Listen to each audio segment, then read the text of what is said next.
and welcome into the week one edition of the Consistently Cashin podcast here at Big Guy Fantasy Sports. I'm back for another year, Colby Conway, and with me another year in the saddle here, Mr. Ron Rigney. So, Ron, glad to be back on the airways with you here. It's been too long, but typically what that means is football season is back when you and I are on a mic together. So it's good to be back here with you and talking some week one NFL DFS action. Yes, sir. Week one we've had two games so far. It's weird to have Friday night football when you got you think of Friday Night Lights as getting high school football, but those first two games have not disappointed yet. There's been some fantasy goodness in both of them. So hopefully everybody out there was on the positive side of that, not on the negative side, and you get the good foundation built for week one in those seasonal leagues. But we're back here going to win you a little bit of cash, a little bit of Christmas cash. September's creeping away, and we're getting into October, November. We're getting into that holiday season. So hopefully we can hit that hot streak like we hit last year. But always good to be back with you, my man. Miss you in the off season. But here we are back in week one. So let's get after it. Absolutely. And remember, as we talk about each year, these lineups ideally, I shouldn't say ideally, theoretically are not made to take down giant tournaments. We are playing 50-50 cash games. We are looking for high floors. And a lot of high floor players will allow us to take chances on some of those maybe riskier players. So as we get into the season a little bit further, we start having more player data. And with the pioneer of the consistency model or consistency concept in the one and only Bob Lung, we'll start seeing who the more consistent players are. They're the ones that we feed into our lineups that allow us to take the chances on the higher upside, but also far more risked type players that just carry a lot more risk with them. You stack your lineup with a bunch of guys that have been consistent every single week. You can take the chance on the guy who could get you 8 or could get you 28. That's just kind of the game we play, but we're going to build our lineup around high consistent guys. And as we look to week one, I will be honest with you, Ron, there's a lot of games I really like. Mm-hmm. And there are two games in particular that it's week one of the football season. I'm not going to say I'm not going to watch any of the games, but if there are two games, there are two I'm definitely not watching. So let's be optimists first before we be pessimists here. What are some of the week one games that really have your eye from a DFS perspective? Well, I could go with the obvious homer pick, and I feel like when we build our lineup, there's going to be a lot of those guys in there later on. So I'm going to save that one. But look at some of these totals. That Rams-Lions Sunday matchup is solid, but of course we can't look at that one because it's the Sunday night matchup. So as I'm looking down the list here, that Jags-Dolphins game is got a lot of things to like about it. I mean, you got Tua, you got Waddle, you got Tyreek Hill, all the usual suspects. You got that packed backfield for the Dolphins. You got the Jaguars, Trevor Lawrence getting the money in the offseason. You got Travis Etienne, but you've got that total sitting right now at about 49 points, and that's one of the top three. It's right there with, I think, the Colts, Texans for that second highest total of the week. But again, warm climate, week one. I mean, there's a lot to like about that game, but you just got to. The only thing that's dicey about it, though, is especially if you're picking those Dolphins running backs, you got to make sure you pick the right one because there's any of those two guys, and then you got Jalen Wright in the mix as well that they can throw in there. And there's quite a few guys in that matchup to like, but you got to go with those receivers if you consider get him in your lineup, especially Tyreek Hill. I mean, he's one of those guys you want to get in every week. It just matters that price point. But here in South Florida, that's going to be the one that's on TV. So I'm kind of lucky in that regard that Dolphins team's pretty fun to watch right now. That game is going to be interesting. Over game total on that one, hanging around 49.5, might be 49 or 48.5, depending on the book you look at. But that is definitely one of the highest game totals on the slate. The other one, I'll go ahead and mention the homer pick, Houston Indy. Over under actually opened at 47.5, and it's actually you can get it as high as 49 in some spots right now. So there's a little bit of juice coming in on some points being scored in that game. My guess is that it's probably a blend of the updated offensive stable in Houston, mainly with the addition of Joe Mixon and Stephon Diggs on top of Nico Collins and Tank Dell. And then also everyone pumped up Anthony Richardson all offseason and draft season. He could break fantasy football. We know it. Make what you want of the preseason games. How much of Shane Steichen's offense was actually being utilized with him? And it's just vanilla concepts that we see in the preseason. Just remember, last preseason, CJ Stroud didn't look very good. Comes into the season, they hit their stride. It's a long season. It's a marathon, not a sprint. I do like some points to be scored in that game. Interesting one I want to ask you about here because I I haven't gotten much in this game outside of like a player or two, but Arizona Buffalo is open with a 47.5 spread, and it's hung right around there as well. Obviously, big name players in Josh Allen, James Cook, Dalton Kincaid, Kyler Murray, Marvin Harrison Jr., Michael Wilson, if you like sleeper guys there. But what do you make of this game? Have you gotten anybody from this Bills Cardinals game in your lineups? So it's a little bit tough because I feel like a couple of the guys are a little bit higher priced. You know, Marvin Harrison is a rookie at $7,200. And not to say that that's not going to be, you know, his standard that or above every week. Because I mean, the guy's, you know, the best wideout prospect we've seen in I don't know how many years. But to me, when I was building that lineup, it was just a little bit difficult for me to be okay with the price point of some of the guys. You know, we're looking on DK here. You've got Kyler Murray sitting there, more expensive than Anthony Richardson. There's a couple guys a little bit lower that I like a little bit better. Of course, Josh Allen at $8,000. I mean, is he going to return on that investment? Most likely. But again, I feel like in the past when we have gone with those higher price quarterbacks, it's not gotten us all that return that we've always wanted. When you look at James Cook, again, James Cook is 6,900. I guess long story short, I just feel like maybe the only one that I felt okay about the price was well, not even Dalton Kincaid. I was going to say Dalton Kincaid, but I was looking at him on a different site. So honestly, I don't have a lot of it. I just didn't feel like a lot of it fit into the lineup I was trying to build. Now maybe you'll see something that I don't see. We'll see when it cuts to the bill. There's more player props action that I like from this game. So make sure you check out the Prop It Like It's Hot article here at Big Guy Fan Sports. Bob Long and I will also be doing a weekly podcast for that, but not for week one. That will pick up in week two. Some other games that are just utterly unappealing. Minnesota Giants. I like Malik Neighbors and Justin Jefferson, and you can't convince me to play anybody else from that game. That's where I've settled in on that one. Go to Carolina, New Orleans. I can look at Deontay Johnson. I can look at Alvin Kamara. You're not getting me on anything else in that game. And I will tell you one of the games that has, interestingly enough, went from one that I liked a little bit, not a lot, to me totally flipping on that game. And that New England Cincy game. Chase, I don't know what's happening. As we're recording this Saturday morning, it's still up in the air. T. Higgins is doubtful. You have Joe Burrow's first game back after not playing, after he got hurt last year with the wrist issue. I don't think Cincinnati's run defense is going to be very good. I really liked Ramondre Stevenson. I was just worried if New England was going to get too far behind too early. Some of my concerns there are being quelled a little bit. And as you look at the game, over under 42.5, nothing really to write home about there. But the big thing is, since he opened up as 8-point favorites, that's going to start trending down a little bit. I think that's going to get underneath a touchdown. And in that case, Ramondre Stevenson has enough juice. So I think he's a running back that we can look at. Other than that, from any of those games, I also think Vegas Chargers is going to be one of the worst games on the slate. I think it's going to be incredibly boring to watch. Two slow offenses that are run heavy. That's not a game I'm going to watch. Any other thoughts about any other games before we jump into kind of positional talk? No, the only thing I want to add about that Bengals Patriots game is I like a little bit of Zach Moss in that, just because it does have that. They were at that 8.5-point spread, and they I feel like they will get up, even though they don't have, that T. Higgins doubtful designation is huge as far as if you own him. Of course, the Jamar Chase thing, I don't have Jamar Chase anywhere, but I like Zach Moss a little bit out of that game. Ramondre Stevenson, you mentioned him as well. I don't mind him so much, because I feel like even if they do get down, I don't know that there's much about it if they do get down. I'm not confident that they can throw the ball even if they want to. And then that Raiders-Chargers game, I'm very intrigued this season about Quentin Johnson to see if he steps up to be the wide receiver one. But boy, that Jim Harbaugh-led offense with all those running backs back there scares me quite a bit for those seasonal leagues for sure. Fair enough there. Let's go into some positional talk. So obviously we're looking at quarterback. Josh Allen, CJ Stroud, Dak Prescott, Tua Tagovailoa are your top four. Can't really ever fault anybody for wanting to play Josh Allen. I mean, he'll probably 3x that salary in a good game there against Arizona. I hate to say it to you. It's going to be a little bit of me picking on you here and me being a homer, but I truly don't think your secondary is any good at all. So And I'm okay with really I can take the truth. I'm okay with that. I perfectly understand.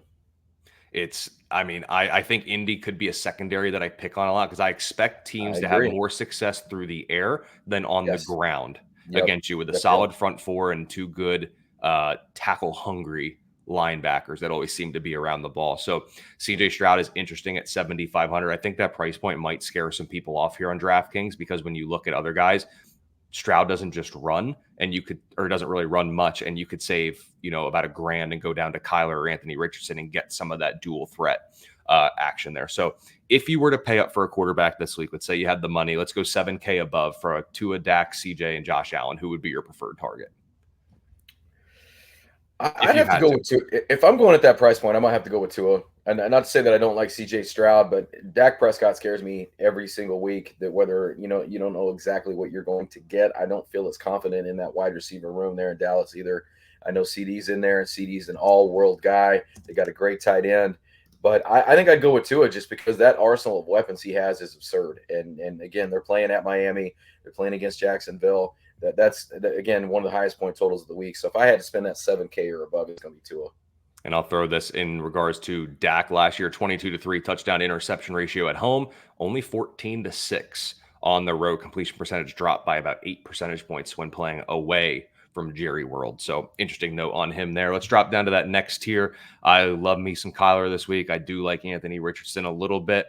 I like Trevor Lawrence too, because I think everybody's going to go to Tua as their quarterback from that game. So I think Trevor Lawrence is interesting. There's some guys even further down that I like, but anybody catch your eye here in the mid tier other than yours truly, Anthony Richardson? Of course, Anthony Richardson is definitely intriguing. And aside from being a homer, always that athletic ability to be able to run the ball. I mean, we saw that we saw that Friday night in the Chiefs-Ravens game with Lamar. We saw him be able to make some plays with his legs. Scares you a little bit if you got him in seasonal, but if you're playing him in daily, you're not as scared of that. I don't mind Kyler. I don't mind Trevor Lawrence because I think they're going to have to throw to keep up with Miami. But when I go down a little bit further, the guy that I like at the price point, Mr. Baker Mayfield. Mr. Baker Mayfield at $5,600. Guy was pretty good last year. Had his best season. Got a nice little contract in Tampa Bay. Still got Mike Evans out there. Still got Chris Godwin. Those guys are getting a little bit older, but they're still really damn good. You got Kate Otten, and you got it against a Washington defense that was not good against quarterbacks last year. I don't anticipate them being much better against quarterbacks this year. So if you're wanting to spend down a little bit, he's one of those guys towards the end, $5,600 that I think is really going to return on that investment. And I guess that's a good segue for me to say that I actually like Jaden Daniels a lot in that game for all the same reasons, because Tampa Bay was quite friendly to quarterbacks last season. They didn't really do much to upgrade their cornerback room. So, and Jaden Daniels obviously has the upside with his legs as well. So for me this week with the builds that I have done, I don't want to foreshadow too much. I don't envision going top tier at quarterback just with the builds that I've done. So that's the quarterback position. And then once you get below Jaden Daniels or Baker Mayfield, I don't really think there's a reason to look at anybody down here. I do really like Will Levis. I hate the Titans. I like Will Levis. Not this week against Chicago, but in better matchups, Levis is going to be interesting, because if there's one thing we know about Will Levis at this point, he is willing to throw the ball downfield. For better or worse, he's throwing it downfield, and I do like that, and he's got some good receivers. And that's the one thing that we know that he's pretty good at doing too. Yep, absolutely. Let's head over to running back. I love Jonathan Taylor this week. I know Houston was good against the run last year, but they are without Christian Harris, which is a key linebacker piece for them. And when you look at Houston, yes, they do have Will Anderson. Yes, they do have Daniil Hunter, both very good run stoppers. Defensive tackle is a question mark, and their starting linebackers are Jake Hansen, Henry To'oTo'o, and Azeez Al-Shaair. Jonathan Taylor could wreak havoc on the ground against Houston. I hate to say it. That's what we're counting on. But boy, that price point is a little tough to swallow, though. It is indeed. If you go down, you obviously got Bijan against Pittsburgh, James Cook against Arizona, especially if Joe Brady is going to keep that same offense from last year. We can expect a heavy dosage of James Cook. We got Devon Achane. We know the upside is there. How much work does he get? That's going to be the interesting part there. And then we got the old heads in the board, and Alvin Kamara, Joe Mixon, Aaron Jones. Talking about this top tier running backs, if anyone catches your eye. So again, we talked about that Buffalo-Arizona game. James Cook, he's probably the one guy that I feel the best about the price and the best about what you're going to get based on what the workload's going to be.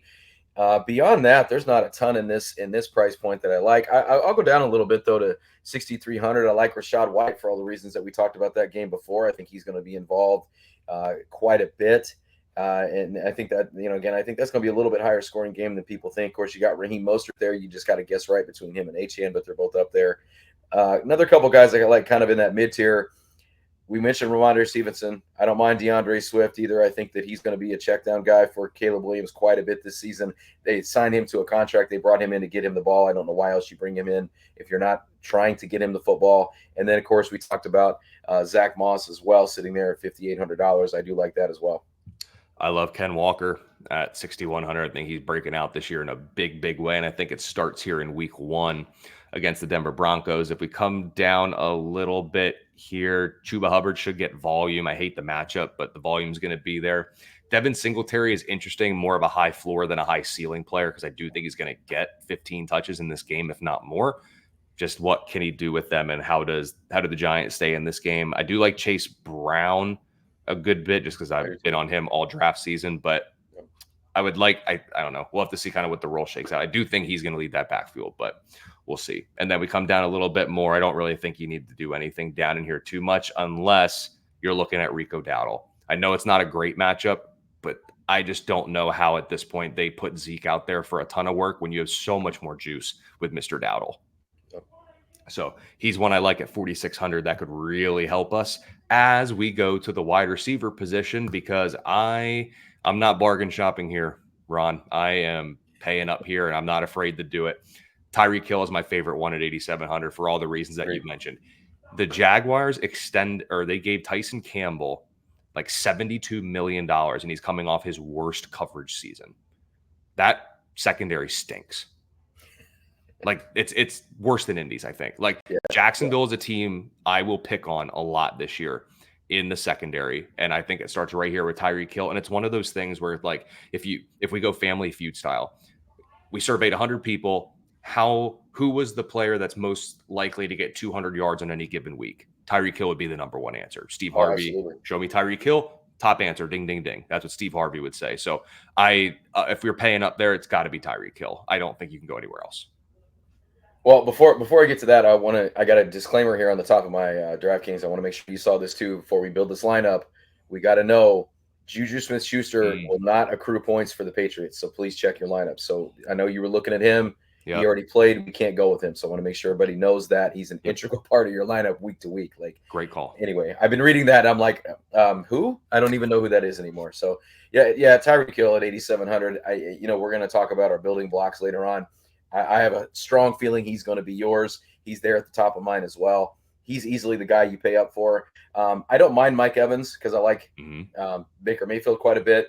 But if I'm going to go with one of those Tampa Bay receivers, I might go down a little bit further to Chris Godwin. He's a little cheaper, but you're not paying up for Justin Jefferson with Sam Darnold throwing him the football. Jamar Chase, you have no idea. Devontae Adams, as much as I love Gardner Minshew, I don't know what you're getting there either. So I think the best value, and I know we're not at the top looking for value, but I think the best value based on that high price point has got to be Tyreek Hill. And in week 1, too. These guys want to come out and show out in week 1 as well. Yeah, I think Justin Jefferson, I do like him in this matchup because I think the Giants' corners stink too. I don't know if I can do it in cash games with Tyreek Hill being right there. I think GPPs, you can go to Jefferson because he'll be lower owned than Tyreek Hill, but that's not the game we play here. We're going for consistent. We're going for cash games. So it's Tyreek Hill for me at the top of the Houston receivers, because I do think a lot of people, if they go Stroud, they're going to try to find which Houston receiver. I'm going Nico. Yeah. I do think they get Stephon Diggs involved. First game, you want to get him involved. But here's what I keep coming back to. I'm going to come to game logs here. 9 for 146 and a touchdown for Nico against Indy in week 2. Then in week 18, 9 for 195 and a touchdown. Now, to be fair, in both of those games, Tank Dell missed week 18, and literally Houston had no other wide receivers. So Nico was literally the only one they could throw to. And in week 2, Tank Dell hadn't quite yet emerged. He didn't come on until week 3 against Jacksonville. So there's definitely more mouths to feed now in Houston, but I think Nico's the wide receiver if you're going to look from that Houston side. If you come down a little bit, you could go Jalen Waddle at 6,300. I love Malik Neighbors at 5,900. I'm scared to death of what Daniel Jones can do, but if there's anything I know in that offense is Daniel Jones is going to just feed targets to the star rookie, because Neighbors, that's what happened in the preseason. They peppered him with targets. So I'm looking to Malik Neighbors. Trying to look on DK here, and it's not as much of a disparage as I thought. And I understand everything you're saying about Nico Collins. Definitely agree with it. But I'm going to say that's $100 to go with Stephon Diggs. I feel like Stephon Diggs getting sent to Houston, the way he left Buffalo, I just feel like this guy is in a prove it year. I got him everywhere in yearly. I feel or seasonal. I feel like he is a guy that was grossly just kind of forgotten as a lot of leagues, your wide receiver 2 or your wide receiver 3. I like him there at that price point. I'd love to say Michael Pittman, but I don't know. I mean, you're the cornerback guy, so I'm assuming he's going to be matched up most of the day with Derek Stingley. Probably not a great matchup for him, even though there's going to be some points scored there. Again, Jalen Waddle, if you want to get a cheaper chunk of that Miami offense at 6,300, I have no problem with that. Guy that I thought was cheap for what I think that game could be, and I think it could outperform the total is Drake London. I think Drake London at $6,000 is a nice little wide receiver one there. Dude showed flashes last year. Of course, with Kirk Cousins there, Kirk Cousins knows how to use the weapons that he has.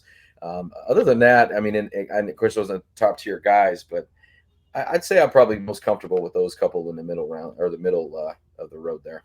I do have one guy. I was scared to death when you were saying right there. And I was like, I had this whole big monologue prepared about how this is one of my favorite guys on the weekend. I was like, if he says it right here, I'm going to be so upset. Fortunately, you didn't. One guy that I have locked in on every single lineup that I've done. Scary Terry. Tampa Bay corners aren't Terry good. Targets. He is way too cheap for the team's wide receiver one. 5,600 for Terry McLaurin. I am locking him in. Before we head over to tight end, I'm going to come down a little bit. Deontay Johnson should get a ton of targets, so I do like him. I'm all in on Jackson Smith and Jigba this season. In the preseason, they saw him getting downfield a little bit more, which is good. If you need super savings, you could look to Tyler Boyd just because he is in the slot and he's going to get the reps. I come down here into this little tier here of Michael Wilson, Josh Reynolds, and Darnell Mooney. I love Mooney this year. Wide receiver 2 for Kirk Cousins. We've seen that be profitable before. Josh Reynolds. Everybody loves Troy Franklin. Everybody loves Marvin Mims. But Josh Reynolds is that number 2 wide receiver for them right now. So while the snaps are there, you could look to him at 4,200. And I think Bo Nix is just a little bit better. He'll be a little bit better early on than I think people might think. And then Michael Wilson he's the number 2 receiver, but probably the number 3 pass catcher for that team behind Maserati Marv, and Trey McBride. But if you need to go bargain, if you need to go value shopping, you can go down here. I'm not really in on Rome Odunze in week 1, so I'm not really looking at him down here. Adonai Mitchell is interesting if they put him in the slot a good bit, because I think against Houston, you don't want to go at Stingley. And at this point, I'm more confident that you don't want to go at Kamari Lassiter, even though it's going to be his regular season debut. I'd rather attack Jalen Petrie in the slot. So I think whoever Indy's slot guy could have the best day amongst their receivers. So, but 3,800, I mean, Mitchell needs what, 5 for 50, and you're already at like 3x. Yeah. So it's not like it takes much. I feel like Mitchell's a great GPP play this week too. Are you taking, before we move on to tight end, just because we talked about it, I'm going to come back to it here. Are you taking a chance on any of the Cincy receivers? Like Jermaine Burton, Andre, I'm just calling him Yoshi, just because I think it's easier to say, like looking at him, or like maybe Mike Gesicki. I'm going to use that as a segue to tight end. Yoshi would be the only guy, but I think it falls more on Chase Brown. I think Chase Brown's the guy that you need to kind of pivot to in that situation. I like the running backs a lot better, but no, I don't really want anything to do with that Cincy passing game this week. Fair enough. Tight end, draft favorites, Trey McBride and Dalton Kincaid lead the way here. I have no clue what you're thinking about tight end here, so I'm just going to kind of open the floor to you and just kind of let you kind of go wild on tight ends that you're looking at here, and we can go at any different price point. Looked at Evan Ingram again at 5,500. High scoring game. Going to have to throw the football, so I think he's definitely a guy you want to play. Guy that I went down the line a little bit and looked at too, based on the matchup and based on just what I think that game is going to be, and the guy that's playing quarterback, and that's Zach Ertz at 3,600. I mean, I'm not looking for a big day out of him, but I think that 5 for 50 and a touchdown is definitely not out of the question. But there's not a ton at tight end that I'm looking at that I'm like, oh man, that's the guy, that's the one matchup. Kyle Pitts is a little intriguing for 4,600. I feel like that he's not going to be 4,600 for much longer. I feel like the breakout definitely comes, or at least something that kind of resembles a breakout. But other than that, we talked about Dalton Kincaid too at 5,800, but there's not a ton I'm in love with this week. Yeah, for me, honestly, I've started to really kind of come around on Gesicki just because of how much it saves us salary-wise. Taysom Hill's interesting at 4,300, but there haven't been many times where I haven't had a couple of extra bucks that I could get up to a Kyle Pitts type. So Tight end's going to certainly be interesting there. Honestly, if you have the money, I'm looking at McBride and Kincaid. If I have the money, I just haven't in most situations. So I'm probably paying up a little bit at tight end, or I'm going to drop down into this 4,000 range. This mid tier after Ingram and like the Ferguson Schultz, that's a no man's land for me. If I get stuck here, I'm going to find money to move up, or I'm just going to drop and spend elsewhere. I'm not going to really look at Ferguson or Schultz this week.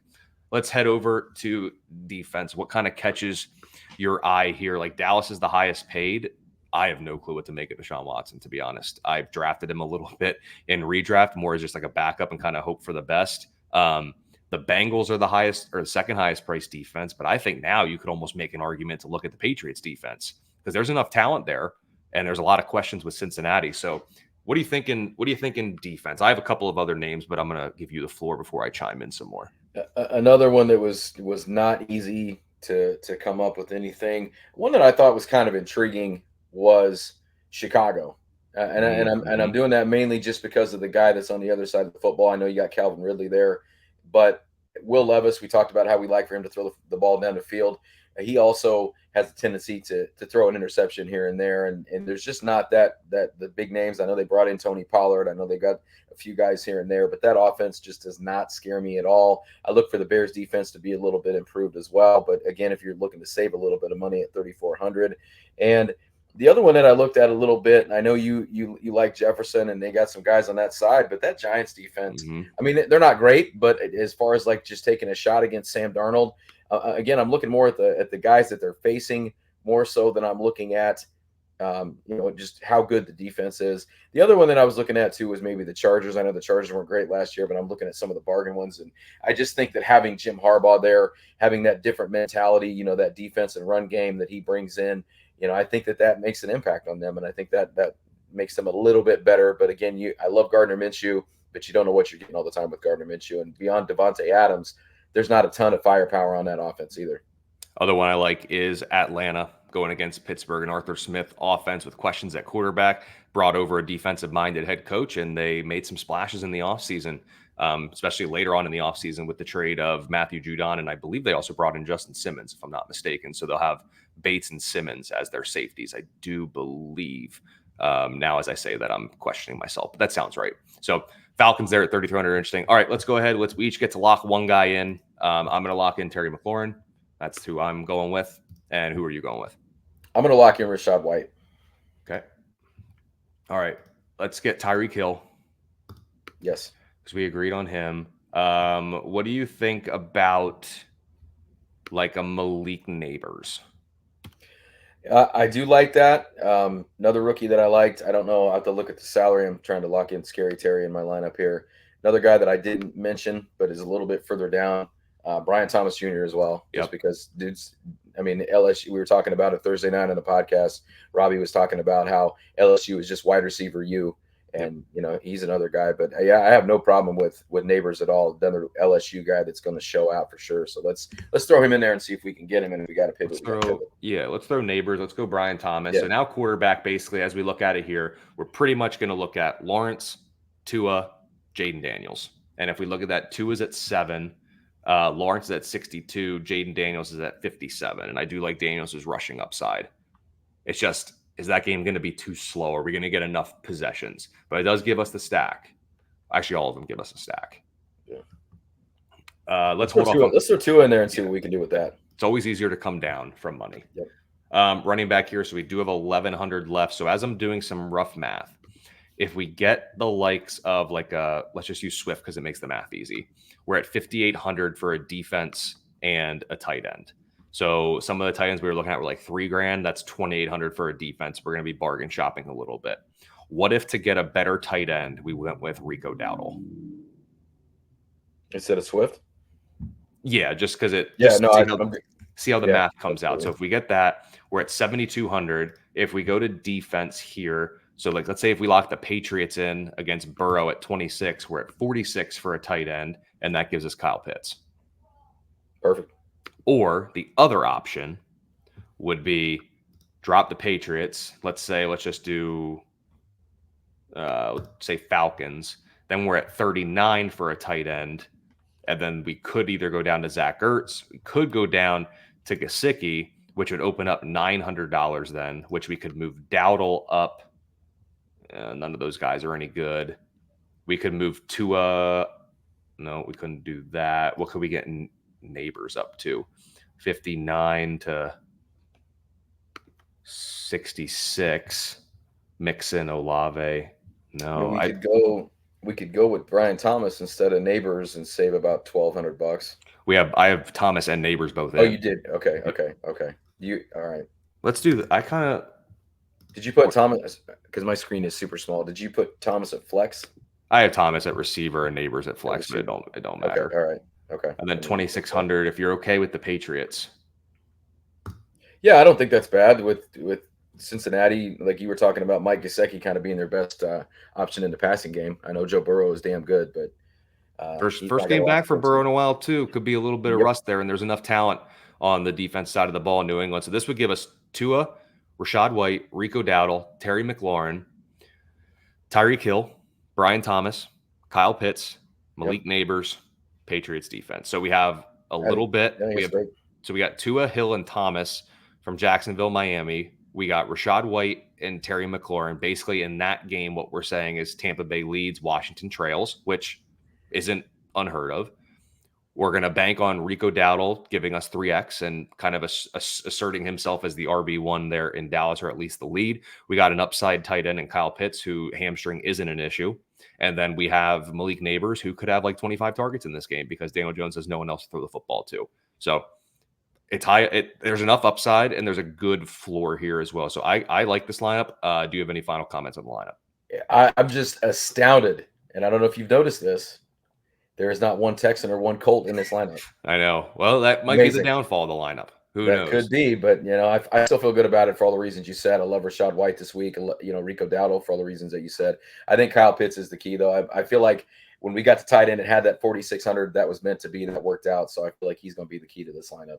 And it's not really that hard if you did kind of this lineup and wanted to flip it a little bit. I mean, this will be the lineup we go with, but you could go from Tua down to Jaden Daniels, gives you 1,300, and then you could go from Malik Neighbors up to Nico Collins. So you can easily get, so if you like Jaden Daniels, Rachaad White, Rico Dowdle, Terry McLaurin, Tyreek Hill, Brian Thomas, Kyle Pitts, and Nico Collins, Patriots defense, you can easily get to a Texan if you want there, but that is ultimately up to you. We're going to go with Tua and chase points in that Miami-Jacksonville game that hopefully should be a little faster paced as well. And then we'll take Neighbors, who might have like a 45% target share after week one. That's what I'm seeing here. So that'll do it for the week one edition of Consistently Cash. And one more time, Tua Tagovailoa, Rachaad White, Rico Dowdle, Terry McLaurin, Tyreek Hill, Brian Thomas Jr., Kyle Pitts, Malik Neighbors, and the Patriots defense. Enter this in some cash games. Make sure you head over to bigguyfantasysports.com. Check out all the great content we have over there. If you need your